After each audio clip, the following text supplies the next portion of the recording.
दोस्तों नमस्कार, मेरा नाम विकास कुमार। मैं YouTube चैनल पर आप सब लोगों का स्वागत करता हूं और आज हम सभी लोग जानेंगे भारत के दलित संसद के बारे में, जो आप लोगों के पिछले वीडियो में देखे होंगे जो 4 तक बताया गया है। आज के वीडियो को शुरू करते हैं। दोस्तों अगर चैनल पर नए हैं तो चैनल को सब्सक्राइब कर लीजिए और वीडियो को लाइक कीजिए ताकि हमारा एक वीडियो आप तक पहुँच जाए।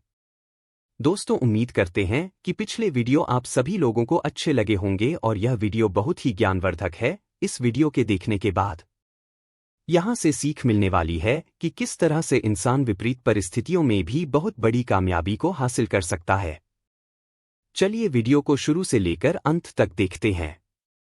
2024 के आलोक कुमार सुमन बिहार के गोपालगंज के सांसद हैं, जिनका जीवन परिचय और संघर्ष के बारे में हम जानेंगे। आलोक कुमार सुमन बिहार के गोपालगंज जिले से भारतीय जनता पार्टी भाजपा के सदस्य हैं और 17वीं लोकसभा के सांसद हैं। उनका जन्म बिहार के गोपालगंज जिले में हुआ था। वह पेशे से एक चिकित्सक हैं और चिकित्सा क्षेत्र में सेवा के बाद उन्होंने राजनीति में कदम रखा। 2019 के लोकसभा चुनावों में उन्होंने गोपालगंज से भाजपा के टिकट पर चुनाव लड़ा और जीत हासिल की। उन्होंने समाज सेवा और विकास कार्यों के माध्यम से अपने क्षेत्र में महत्वपूर्ण योगदान दिया है। उनके राजनीतिक करियर में उनका ध्यान खासतौर से ग्रामीण विकास, शिक्षा, स्वास्थ्य सेवाओं और बुनियादी ढांचे को सुधारने पर रहा है। आलोक कुमार सुमन को जनता के बीच एक मेहनती और समर्पित नेता के रूप में जाना जाता है, जो अपनी ईमानदारी और कार्यक्षमता के लिए पहचाने जाते हैं। रामचंद्र पासवान एक भारतीय 2024 के अशोक तंवर भारतीय जनता पार्टी सिरसा हरियाणा से सांसद बने हैं, जिनका जीवन परिचय और संघर्ष के बारे में हम जानेंगे। अशोक तंवर भारतीय राजनीतिज्ञ हैं जो हरियाणा से ताल्लुक रखते हैं। उनका जन्म 12 फरवरी 1976 को हरियाणा के सिरसा जिले में हुआ था। वे भारतीय राष्ट्रीय कांग्रेस (INC) के प्रमुख नेता रहे हैं और सिरसा से 2009 में लोकसभा सांसद भी चुने गए थे। वे कांग्रेस पार्टी के युवा चेहरों में से एक माने जाते थे। शिक्षा और प्रारंभिक जीवन।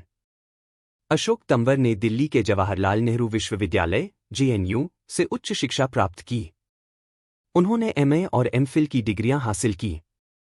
राजनीति में आने से पहले वे सामाजिक कार्यों से जुड़े रहे और राष्ट्रीय छात्र संघ (NSUI) और भारतीय युवा कांग्रेस के माध्यम से राजनीतिक गतिविधियों में भाग लिया। राजनीतिक करियर। अशोक तंवर 2005 में भारतीय राष्ट्रीय कांग्रेस की युवा मोर्चा भारतीय युवा कांग्रेस के अध्यक्ष बने। 2009 में सिरसा लोकसभा सीट से जीत दर्ज कर वे सांसद बने। इस दौरान उन्होंने किसानों, युवाओं और हरियाणा के विकास से जुड़े कई मुद्दों पर काम किया। उन्हें 2014 में हरियाणा प्रदेश कांग्रेस कमेटी का अध्यक्ष नियुक्त किया गया, हालांकि उस समय पार्टी राज्य में सत्ता में नहीं आई।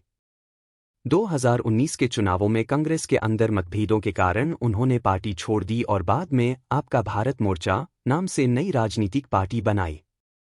व्यक्तिगत जीवन।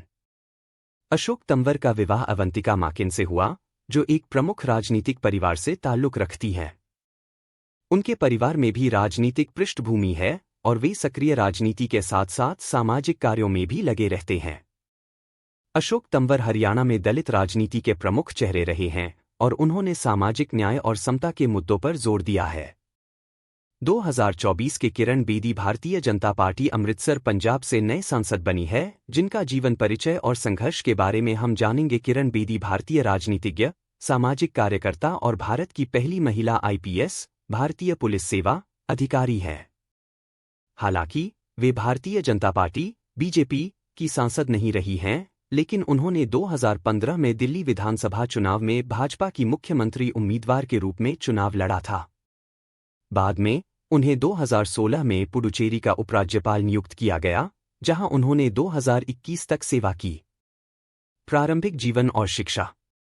किरण बेदी का जन्म 9 जून 1949 को अमृतसर, पंजाब में हुआ था। उन्होंने राजनीति विज्ञान में स्नातक की डिग्री प्राप्त की और फिर दिल्ली विश्वविद्यालय से मास्टर्स की डिग्री हासिल की। इसके बाद उन्होंने कानून की डिग्री LLB और फिर IIT दिल्ली से समाजशास्त्र में PhD की डिग्री प्राप्त की। IPS career. 1972 में किरण बेदी भारतीय पुलिस सेवा में शामिल हुईं और इस सेवा में प्रवेश करने वाली पहली महिला अधिकारी बनी। उनके सेवा कार्यकाल के दौरान वे दिल्ली, गोवा, मिजोरम और चंडीगढ़ जैसे स्थानों में पदस्थ रहीं। तिहाड़ जेल में उनके सुधार कार्यक्रमों को काफी सराहा गया। उन्होंने ट्रैफिक व्यवस्था और जेल सुधारों में कई उल्लेखनीय बदलाव किए। उनके काम के लिए उन्हें राष्ट्रीय और अंतर्राष्ट्रीय स्तर पर कई पुरस्कार मिले। सामाजिक कार्य। किरण बेदी ने पुलिस सेवा से 2007 में स्वैच्छिक सेवानिवृत्ति ले ली। इसके बाद उन्होंने सामाजिक कार्यों में गहरी रुचि दिखाई और इंडिया विजन फाउंडेशन नामक एक गैर-लाभकारी संगठन की स्थापना की, जो पुलिस सुधार, कैदी पुनर्वास और महिलाओं के सशक्तिकरण के लिए काम करता है। राजनीतिक करियर। 2015 में भारतीय जनता पार्टी (बीजेपी) ने उन्हें दिल्ली विधानसभा चुनाव में मुख्यमंत्री पद के उम्मीदवार के रूप में मैदान में उतारा, लेकिन उनकी पार्टी को आम आदमी पार्टी (आप) के खिलाफ हार का सामना करना पड़ा। 2016 में उन्हें पुडुचेरी का उपराज्यपाल नियुक्त किया गया, जहां उन्होंने 2021 तक इस पद पर सेवा की। व्यक्तिगत जीवन। किरण बेदी की शादी ब्रिज बेदी से हुई थी, जिनसे उनकी एक बेटी है, जिसका नाम साइना है। उनका विवाह बाद में टूट गया। किरण बेदी भारतीय पुलिस सेवा और राजनीति में महिलाओं के लिए एक प्रेरणादायक उदाहरण मानी जाती हैं। उनके साहसी और सुधारवादी दृष्टिकोण के कारण उन्हें व्यापक सम्मान प्राप्त हुआ है। ये सांसद दलित समुदाय के प्रतिनिधि हैं और विभिन्न दलों से चुनकर संसद में पहुंचे हैं। वीडियो कैसा लगा आप जरूर कमेंट में बताएं।